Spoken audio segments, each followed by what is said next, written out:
Well, hello again, everybody. This is John Norris at Trading Perspectives. As always, we have our good friend Sam Clement. Sam, say hello. Hey, John. How are you doing? Sam, I'm doing fantastically. I hope you're doing well. I am. Good. Now, Sam, this week, as you well know, NATO held its summit in Washington, D.C., ended on Thursday, July the 11th, and unless you are just a real nerd for such things and really like reading world events or whatnot, probably a pretty good chance that you missed that this very important meeting was happening. It was shocking how little it was talked about, I thought. I barely heard about it. Listen, I'm looking for it. I'm trying to find communiques. I'm trying to find out what's going on. And really, it's hard to find a lot of good information on it. But it's important to understand just how important. It's important to be important and all that stuff, Sam. Just how important this particular summit was, particularly on the heels of President Biden's horrible performance during the debate. Would he be able to represent the United States in the summit with any sort of decency, and that's not the right word, confidence, all that stuff. I think you catch my drift. And more so than that, I truly do believe we're at an inflection point with the situation over in Eastern Europe, as Russia's economy, frankly, is booming right now. It's full war economy, and it's coming up with greater quantities of munitions with which to just grind the Ukrainians into submission. How is Kiev going to be able to move forward without NATO, although it's not a NATO member? But even more importantly than that, what does NATO stand for in today's age, and what is the future of NATO moving forward? And we might have some generational differences on this. What do you think? Well, the generational differences probably may come from, and I'm guessing here, just the importance that NATO probably had at one point, or at least seemed to have. And I think the anecdotalness of the fact that most people didn't even know it was happening this weekend, and that probably wouldn't have been the case several decades ago. I mean, it just seems people don't talk about it. It doesn't seem to be as important right now. We've talked about it with G7 countries, with the U.S.'s role in global affairs. We've talked in different lights, and NATO is no different in the sense that countries are, there's a push for kind of nationalization and focusing on your own country. Without a doubt. Now, Sam, I am of a certain age where I certainly do remember NATO seeming to loom much larger in the public psyche than it currently does, as is evidenced by the fact that no one really knew there was a summit here this week. When I was a kid, it was NATO were the good guys, It was created after World War II largely to be a defense organization against the USSR and its satellites in Eastern Europe. And for all intents and purposes, you had Western Europe in NATO and you had Eastern Europe in the Warsaw Pact. Then with the dissolution of the Soviet Union, there wasn't a Warsaw Pact any longer, or whatever remaining was just a shell of its former self. And a lot of the former Warsaw Pact members are now members of NATO. Pushing for NATO or in NATO. So the truth is, when you take a look at NATO, really all it is a defense organization against Russia. That's all it is. It used to be maybe against Warsaw Pact, and NATO was, Western Europe, all that stuff. But now it's truly anti-Russia. And with the war going on in Ukraine, with a lot of those former Warsaw Pact countries now in NATO, it's important to, I would imagine, the people in Warsaw and people even in Budapest and elsewhere going, just what does NATO mean moving forward? And can I really count on these guys in case the Russian bear comes knocking at my doorstep? And I don't know the answer to that. And, that seems to be, at least from the Russian perspective, that's kind of the gist of a lot of what they're trying to accomplish in Ukraine, is this Western bloc versus Russia is what it essentially boils down to. And so the less of a buffer it is for both sides, the less comfortable you are. And that's why for Western European countries, it's great to have a few more allies added to the kind of Western bloc, to NATO, and to have more of a buffer per se. Yeah. Now, for many years, and I would argue even recently, NATO has largely turned into the United States and the Seven Dwarfs. Yes. I don't mean that to be rude or anything like that, but let's face it, the United States just spent so much money on its military, and up till recently, a lot of the former, dare I say, Western European major powers weren't really contributing a lot to it. No, not their share. Not the amount that they were spending was basically enough to keep the peace, and not really. They wouldn't have been any help should there have been a large scale invasion. The ammunition would have run out very quickly, and it's more just sort of keeping up enough, to say we can defend ourselves for a little while. Mm-hmm. But moving forward, is that going to be enough? Is it going to be enough for Germany to not spend 2.5% to 3%? For France to not spend 2.5% to 3%? For the United Kingdom to not spend 2.5% to 3%? For Italy? For all of the larger, powers in Europe, is it going to be enough? Just that 2% threshold that was agreed upon a long time ago. That's I would say there's absolutely no way 2% is anywhere near enough if you want to have not only enough men or women under arms, and if you want to have the quantity of munitions that you're going to need to have and the quality of munitions. Because the way that it is right now, I don't believe the United States can count on Europe at all to help out in a two-front war. No, and it kind of reminds me of the pushback when the Russian invasion of Ukraine started, and the energy crisis that Western Europe had, and that they were not really expecting this. It was fine at the time to not invest in it yourselves and to rely on others until it wasn't, and that caused a crisis. And it's really kind of in the same light. It's fine right now, when you're not getting invaded or you don't really have to shell out a lot of money for ammunition and what have you, it's fine until it's not. And I think that's where it's going. And even if I'm not saying it's going to be an invasion of Germany, France, or any of the G7 countries, but the fact that, Russia seems to be on kind of a little bit of an expansion kick. Well, they are on an expansion kick, and I would fully expect at some point within my lifetime, Kazakhstan will be made a puppet state, and the former stands, or the current stands, and former SSRs in Central Asia will likely get underneath the Russian yoke again in some form or fashion. Georgia will probably suffer with its sovereignty, and a whole bunch of others. However, I don't believe that the Russians have any inclination, maybe going up against Poland or something like that. They sure would like to get those Baltic states back. There's no doubt about that. And therein sort of lies the rub. It's you have countries like Estonia, Latvia, Lithuania, smaller countries like that are currently in NATO. And let me ask you this, Sam, because now that you have a baby, you're not going to be the first one to be drafted, but you would be drafted or called up far quicker than I would be. Should we get into a major global conflagration? How do you feel about, going and fight for Estonian independence? I frankly don't want to go to war for just about anything. And we may disagree a little bit. You said you don't think Russia may be looking at Poland or anything like that. Well, I think the Poles are just too strong. Yeah. I feel like Kaliningrad's out there sitting off on its own right now. Any event.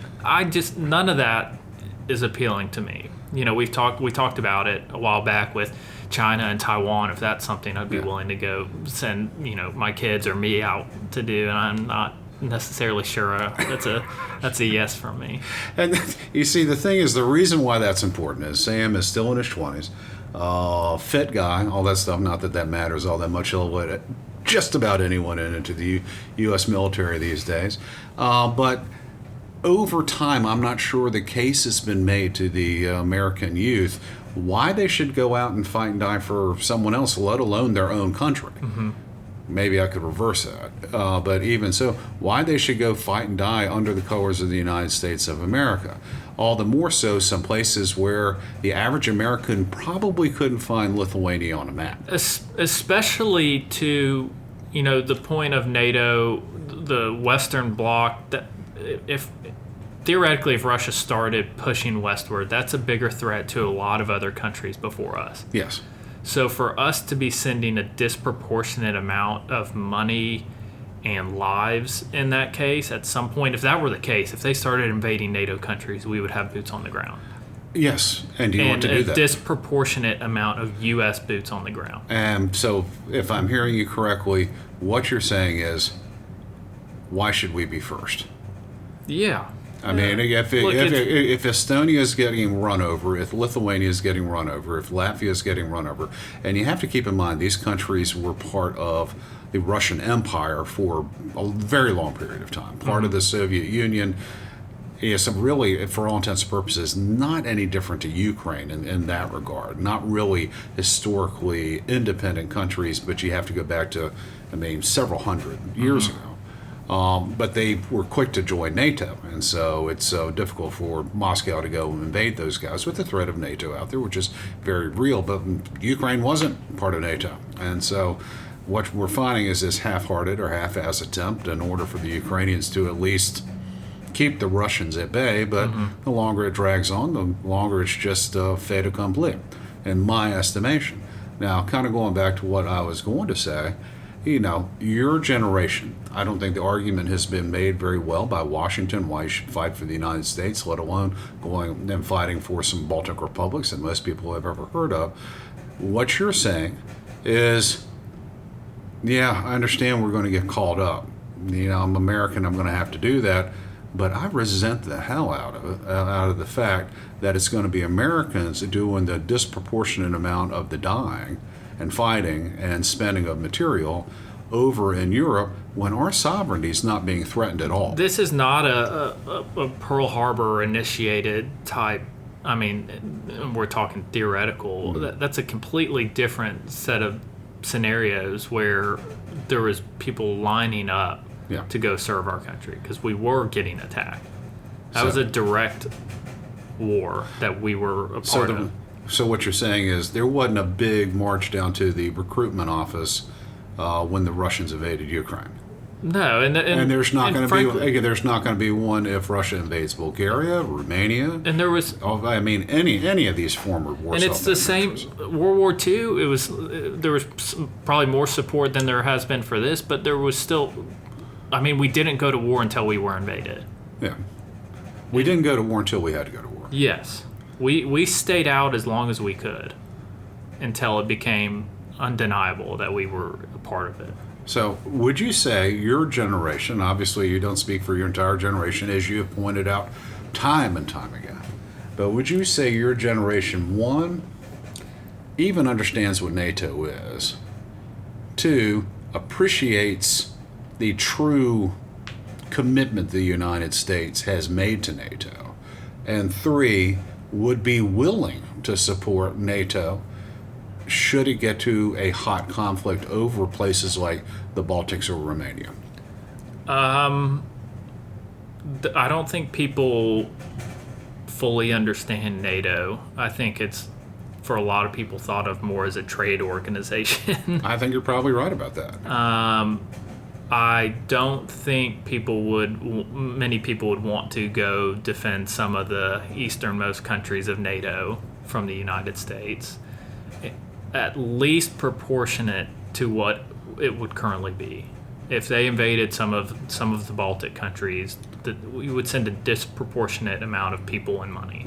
And I think that's where, almost if you put it in kind of a risk matrix of how much does this impact us versus how much does this impact Germany and France, and I get it's not going to be fully proportional to that, but at least if it was weighted a little bit more towards that. But, I mean, countries haven't met their goals. They haven't met their defense spending goals that were a part of NATO, and we're making up for it.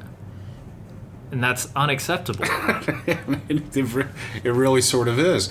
And, something, if I were a German citizen, French citizen, really Italian, I mean, probably even more so Polish, Hungarian, and I were to take a look at the U.S. debates from a couple weeks ago, take a look at what's going on in Eastern Europe right now, harken back to what President Trump had said about NATO. Mm-hmm.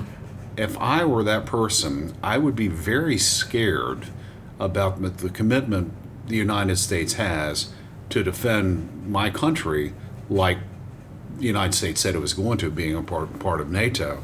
And as a result, I would probably be more desirous of a far more militant posture out of my own country and try to arm ourselves more fully to the teeth. And yet, we are seeing that a little bit more in the eastern part of the NATO bloc, but we're still seeing some of the other more major powers almost begrudgingly. I mean, you have to pull them, kicking and screaming, in order to get to even that 2% number, which many of them haven't gotten to. And then if they have gotten to 2%, it's very, just a smidgen over 2%. And then we're not talking about truly building up the munitions or the stockpiles in order to have a meaningful two-front war or even a meaningful one-front war for a long period of time. I think I read somewhere that the Russians currently produce more 155 millimeter artillery shells in several months than all of NATO combined that can produce in 2 years. So how's that going to change if the average NATO country in Europe is not spending 2%? That's what I wonder, and there's no way to know this, what the posture of, you mentioned Trump and a lot of people kind of not fully on board with NATO, to put it nicely, right now, how they would feel if they were spending more than that 2-3%, or really kind of contributing. I feel like that's where a lot of the resentment comes from, is kind of what I'm talking about with we're spending a lot of money and it doesn't feel like we're getting a lot of contributions elsewhere. Well, and whether that's right or wrong, that's the sentiment from a lot. And I would tell you, I don't think there are any generational differences on that. Here I am, Gen X, lived through the Cold War, Russia was the common enemy, all of that type of stuff, appreciated NATO, was not quite aware of just how disproportionate our commitment was to the organization. To a largely Eastern European problem. Yeah, to an Eastern European problem, really a defense pact against Russia, which, unless we're talking about going over to Sakhalin Island or Kamchatka and Alaska, let the Russians go invade Alaska and freeze up there. I mean, they wouldn't. I think they'd have the right. But I think we'd be able to take care of that. But now all of a sudden you read some of the numbers, you go to Jane's, you go to Real Clear Defense, you go to a lot of websites and read about just the overall state of military preparedness of a lot of our so-called Western allies, and you just realize that, hey man, for the last 5 decades, 6 decades, you've been using the United States' military as an umbrella for your protection. You haven't really kept up with the times with your military. Your military is unprepared for all intents and purposes, and you've been building out your pension, your public entitlements programs at the expense of military preparedness. And now all of a sudden, when push comes to shove and the Russian bear is knocking on the door a little bit more than you would like, you don't have any money left. Yeah, and I wonder, I think the U.S. Not that we have any money left. The left, the Democratic Party, or the far left more so, talks a lot about how much we spend on defense and how it's too much. And it is. It's a ton of money. It's a ton of money. It's embarrassing. How much? I don't know the answer to this, and there's probably some better data out there. I mean, if we got countries to start committing to their own defense a lot better than they have been, would we be able to cut our defense while also expanding our own protection, if that makes sense? Butterfly. We could kind of make everybody happy a little bit with that. You were talking like someone that actually wants Washington to be fiscally prudent. I would tell you that even if we got the Germans up to 3.5% of GDP, the French up to 3.5% of GDP, Polish, I think, are right at 3% as it is. But we got all of NATO up to same level of GDP as we're currently spending. Pentagon wouldn't cut its budget. I get that. I'm not saying that's Pentagon's not going to do that. No, I'm not. I'm not going to do it. They'll just figure out other ways to waste your money. But it is, I'm not saying that's going to happen, but we're spending a lot of money to defend other people and places. Well, and we're spending a lot of money inefficiently, and when you take a look at just how we're drawing down on our conventional stockpiles, it makes it really concerning about what happens if something were to happen in the Pacific. And it just really, for me, it scares the hell out of me. Yeah. I mean, it really does. The longer the situation in Ukraine goes on, as long as we continue to send over munitions from our existing stockpiles, as long as we don't get our industry on a war footing, as long as we don't do that, we're just going to be drawing down on what we have when the problem comes knocking on our door, far more so than it currently is. Mm-hmm. And I don't think we can count on the Germans to push back the Russians. I don't think we can count on the French to all of a sudden come push back the Russians if they were to get that far. I mean, heck, the French just voted in people that want to have a 4-day work. I mean, just like 4-day work week. I mean, you get to retire at 60. You get all these benefits. 90% tax. Yeah, 90%. I mean, people that don't really seem to get that. What's going on in the world. So when I take a look at NATO, I see the summit. I see the lack of information coming out. I think it's a real fix. I think it's a real fix, and I think we too, as Americans, whoever wins in November, needs to really get serious about this stuff and say, it's not 2% any longer, guys. Yeah. It's not 2%. It is 3%, and if you don't like it, you can get out. Yeah. And all that type of stuff. That's the only way that we're going to be able to sell NATO to the American public moving forward, particularly when we're having a hard time getting young Americans to enlist in our military. Having people not believe in the military, not believe in the country any longer, go out and fight for someone else that's not even pulling their own weight is a hard sell on the American public. I agree wholeheartedly. No generational differences. Not here. Like I said, I'm not sure. No trading Not perspectives. sure I'm the best temperature check on generational differences. I was hoping. All right. Well, guys, thank you all so much for listening. We always love to hear from you all. So if you have any comments or questions, please, by all means, drop us a line. You can drop us a line at tradingperspectives@oakworth.com, or you can leave us a review on the podcast outlet of your choice. As always, if you're interested in reading more or hearing more of what we have to say or how we think, you can always go to oakworth.com, OAKWORTH.com.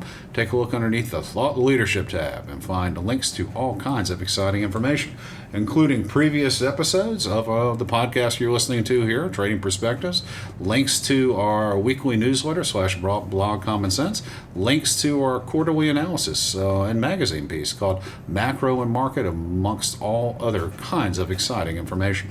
With that, Sam, going to give you a last chance to say something really just hard-hitting about this topic. That is all I've got. That's all I've got today, too. Y'all take care.